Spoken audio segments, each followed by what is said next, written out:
Wow, so that was a great presentation. Thank you. And I learned a great deal about your cause. Okay. And why don't you tell me, so you were pretty great activist back in Washington, D.C. And what made you decide to come to Korea all of a sudden?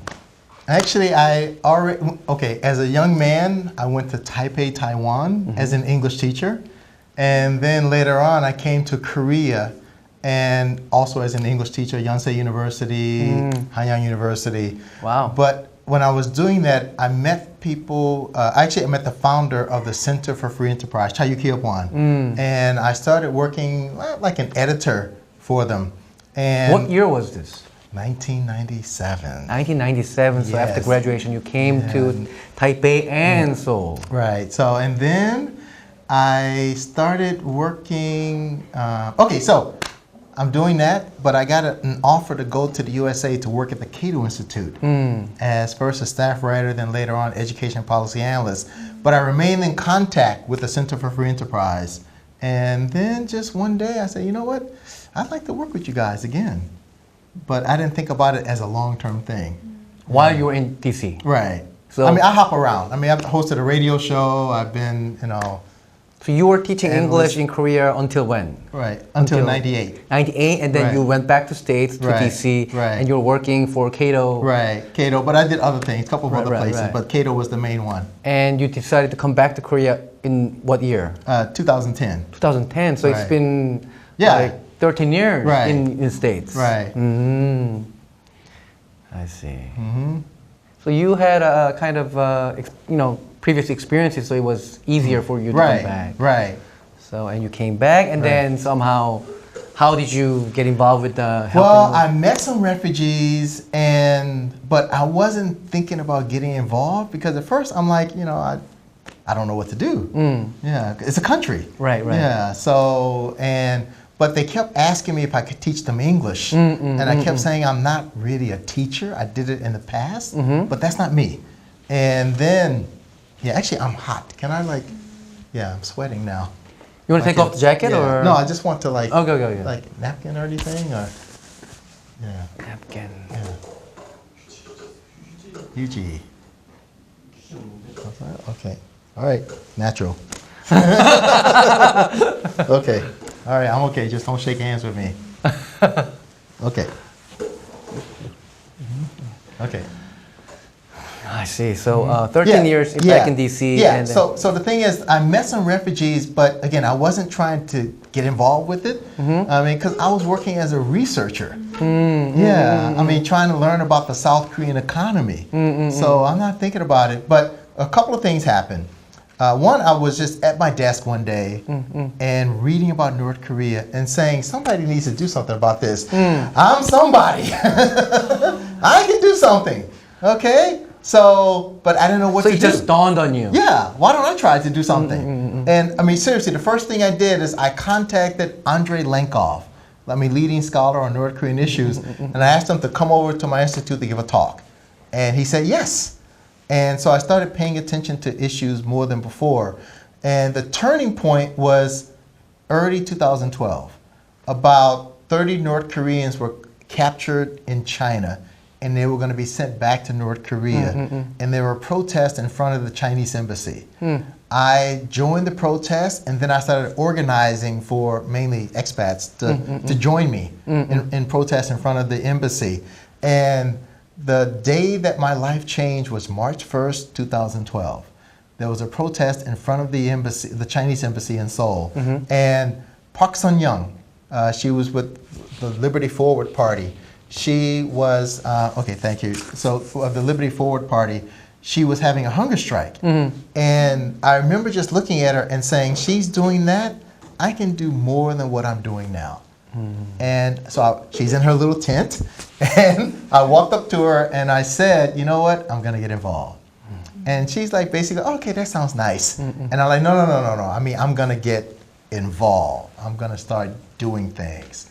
And then the first thing is You're not gonna just watch. Yeah, I'm not just gonna watch, exactly. So the first thing I did was I became the international advisor to that school that she was starting. And I learned more. And then a lot of the refugees were asking me, They're saying, they'll see my photos on Facebook. Oh, you said you couldn't teach. I said, I'm not teaching. I'm just organizing the teachers. But you can teach me. I said, you know what? No, I can't. No, I can't. Wait, I've got it. We can do the same thing we do for the children. We can do for the adults. We can connect them with volunteers who can help them improve their English. So then I met Eungu Lee, and then that was the beginning of TNKR. Wow. So now I understand. Yeah. I mean, your race is black, right? Yeah, mixed. Mixed. Yeah. Okay, So my father's side, black people from France, and my mother's side is black. But we don't know from where. Okay. I think she said Jamaica. So you grew up in Texas. Texas. Wow. Texas. I've been to Austin. Okay. When I was in college. Yeah. But, wow. Yeah. So people from Texas don't just say Texas; they say Texas. Texas. I see. Because it's for a Black American to be in Korea teaching North Korean refugees, it's so perplexed. It's very complex. Well, maybe for Koreans, but the thing for me is that it's about freedom. Yes. So if I move to, I don't know, Brazil, some freedom issue eventually will catch my attention. Right. So since I was about 12 years old, my interest has always been in people's freedom. So I want my freedom protected, but also respect the freedom of other people. So for me, it's nothing about race or anything like that. It's just about people having opportunities to have better lives. But from the presentation, I get that you have some kind of strong feelings for Martin Luther King and... I was definitely influeed by them because, I went through my radical black phase. You had one. When I was young. Yes, I did. Read everything, protest and all that kind of thing. So, but when I was at Harvard, at the Harvard Graduate School of Education, my peers were all thinking about working for, I don't know, the UN, UNESCO, all these big international organizations. My point was always, where does the individual fit within your big plans? Where did they get the choice to do the things they can do? Where do they, maneuver through your system? So always let's remember the individual. Let's not forget that each person is a different case. And not just all statistics, but that's these very are individuals. respectable. We have to respect their freedom. Yeah, so that's always been my point of reference. Not always looking for the big organization. Yeah. Right? Although I wish I could find some of them now because they can help us. Right. Because for Koreans, I think it really has. When you talk about North Korean refugees, what is the natural reaction of Koreans? Okay, first of all, a lot of Koreans don't want to get involved, South Koreans. And I mean, and I don't blame anybody because a lot of people, okay, so for example, if we look at the USA, like 1980s, 1990s, 1970s, go back even more, a lot of Americans were suspicious of Russians. I mean, very little contact with any Russians, but they were like, Russians are dirty, Russians are this, Russians are that, because the governments were fighting. Right. North and South Korea have had this ongoing fight. So a lot of suspicions, and of course things have happened also. Right. Yeah, so and of course there's like the national security law. Again, you're not supposed to be in contact with North Koreans. And plus, South Koreans pretty much just take care of their own families, not getting involved with other people's situations. They don't have the luxury of really helping others because economic crisis here already going on. Yes, right. But even before, I mean, in the past. So, yeah, a lot of South Koreans don't really get involved with our program, but we don't worry about that. So I mentioned Howard Fuller earlier. One of the things I learned from him is patience. Another thing, because when you start a movement, you cannot expect quick results. You cannot expect everybody to get involved. So like with the March on Washington, Martin Luther King Jr.'s anniversary. Right. So I forgot the estimates, but maybe like 250,000 people supposedly were there. But I met one civil rights activist. He told me, I've met at least 250,000 people who've told me they were there. Okay? So when something's going on at the time, a lot of people don't get involved. It's not until it's safe, not until it's fashionable. Right. So don't expect everybody to join your cause. When they had the March on Washington, most Americans were opposed to it, thought it should be canceled. Okay, Martin Luther King Jr. was seen as like some crazy guy at that time. So one other thing I learned from Howard Fuller is that when you plan an event for 100 people, if 3 people show up, you have 3 people to work with. So work with those people. And then it asks those 3 people if they can bring 3 people with them next time. So with South Koreans, they may not get involved to a large extent. But patience. We always have some. But work with the people who join your cause. Don't worry about the people who don't. 99.9% of South Koreans will never hear about our program. But that 0.1% is still a lot of people that we can work with to get something done. That's number one. The other thing is that there are South Koreans involved. There are, and I mean, there are different estimates, but I know of about 40 different NGOs in South Korea, and all of them have South Koreans working at them as either as volunteers or as staff or as leaders of them. So there are people out there. So again, 3 people to work with those. Well, there are 40 organizations out there. You can try to work with some of them first without worrying about the people who are not involved. I mean, the first time that I met you was like 2014. That's 2 years ago at Harvard reunion, the meeting in December. And one complaint that I have is that we really don't know what each one of us is doing. Right. So if there's an opportunity for us to get to know, I mean, finally now, after 2 years now, I know what you're doing, and if we knew before, then we could have mobilized more effectively to help the cause. Right. So that's one thing that I have about the Harvard Club. Yeah, well, me too. But there's something in this world where you're not supposed to brag.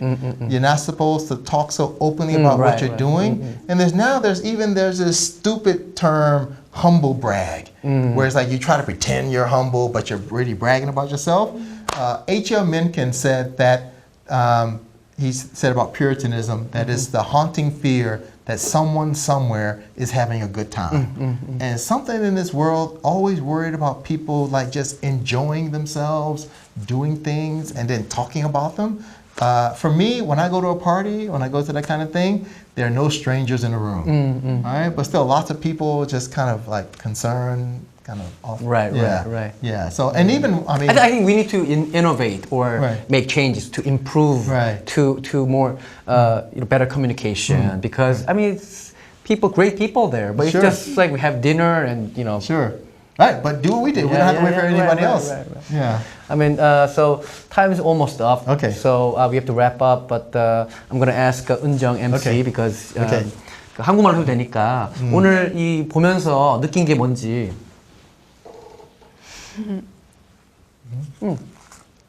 마무리 멘트 해도 돼. 아, 어렵네요. 괜찮아. 그러니까 이 미국 분이 한국에 와서 이 한국 그 탈북자들을 위해서 영어 교육을 무료로 하는 거에 대해서 마무리 멘트 느끼는 거. 한국 사람으로서. 한국 사람들도 많이 관심을 가지는 문제잖아요. 탈북자 문제는. 그런데 이렇게 외국 분이 와서 도움을 주시는 게 정말 많이 감사하고 더 이렇게 많은 관심을 끌 수 있지 않을까 생각합니다. Okay, for me to wrap up, I think it's I am grateful. I'm very thankful, and more and more Korean people will get to know about your cause, and this will take time. As you mentioned, the patience is the key, and if you don't give up and follow through, more people will organize together, and I'll also help you. Okay. I'll be the part of all right, it's on camera. We yes, got you. yes. Okay. Follow-up is also one of the important. leaders that I met in college, he always told me that never forget North Korea. So they are our families eventually, and I'm very grateful that you're helping. And I do hip hop, so I love black music. I grew up watching Michael Jackson. I love Mike Tyson. Well, that's not such a good thing. But, I mean, it's not gonna bite my ear. But I support you, and so to wrap it up, why don't you do the last comment? Well, in my case, I would say get involved. I mean, there's nothing stopping you from finding your own role and getting involved with this kind of thing. There are a lot of refugees who would appreciate your support. And there are a lot of organizations that if you just do one thing, I mean, you don't know what a difference it can make because most people don't do anything.